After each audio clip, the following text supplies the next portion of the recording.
Alright, so what we're looking at here, we've got the strut in with the 3 knots tight at the top, and the bottom, the upper or lower control arm was unbolted during disassembly.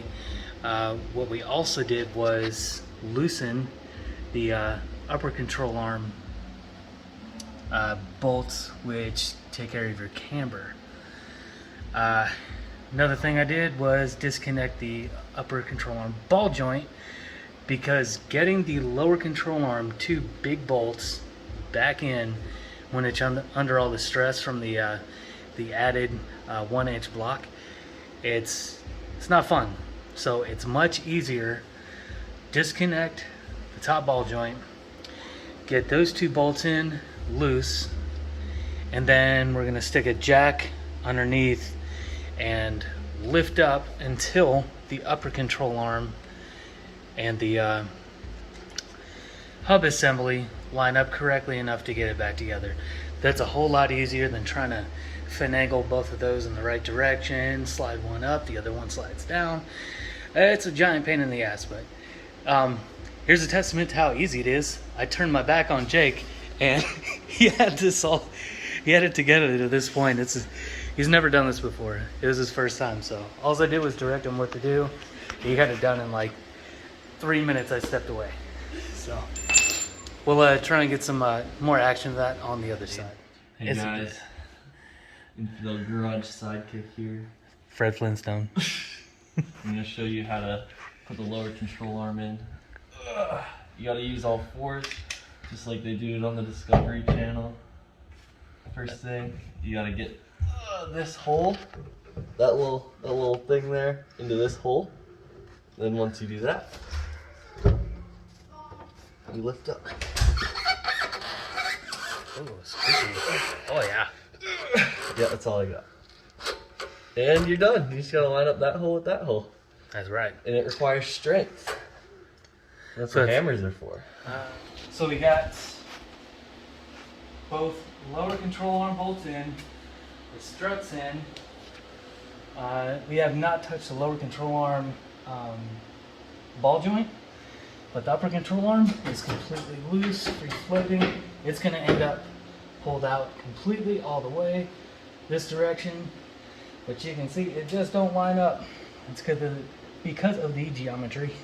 Because of the geometry that we're working with. The suspension has to be compressed. And be real careful when doing this. Don't go directly on the rotor. I'm going to go on the lower ball joint. Keep pushing it up. And it should start lining up. So let's simply push in a little bit, like so. Boom. And that's how easy it is to get it back together that way. 5 minutes versus 5 hours of struggling, like I did this my first time.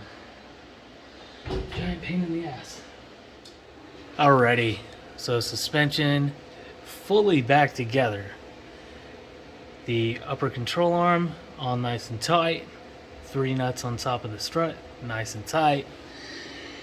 18 mil down here on the bottom of the strut, nice and tight. Highly suggest keeping and maintaining your factory Mercedes nut, because there's a piece of Chinese in that.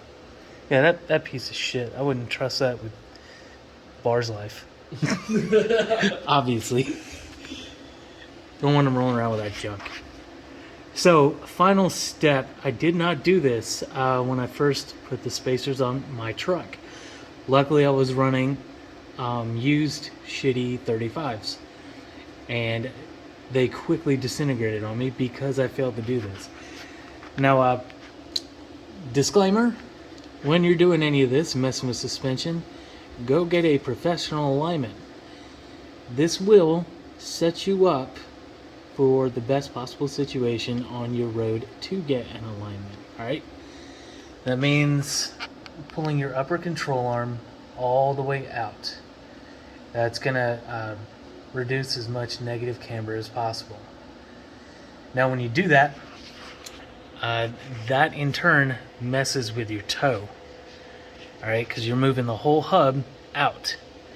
That means it's pulling away from this piece here, because this hasn't moved yet. This is your tie rod that keeps your toe in check, and it lets you adjust it. So with this coming out, that's staying. It drives the let me see, it would drive the front where your brake caliper is out. So if you're pulling this whole thing out and it's stuck at the back, it's pivoting and turning this way. So both your rear tires are going to be shooting outwards in the front, being basically towed out. So the way to quick fix that, what size was that nut, Jake? 19? Yeah, 19 was a 21. It was a 19. So this one's a 19. Loosen that up. Don't know what to call this in millimeters, maybe a 27, lucky guess. But I'm using an 1 1/16 inch because I don't have metric that goes up that high. Sue me, whatever. But you can see as you adjust this, it's cammed. It's drilled off center.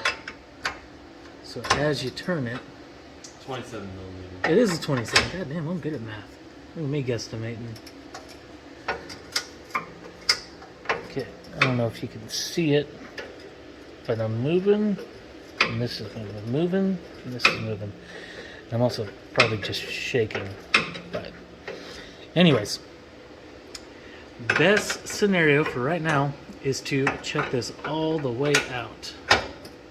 So that means getting this bolt, and get where you can see, this bolt as far out this way as possible. So you just rotate this with your big wrench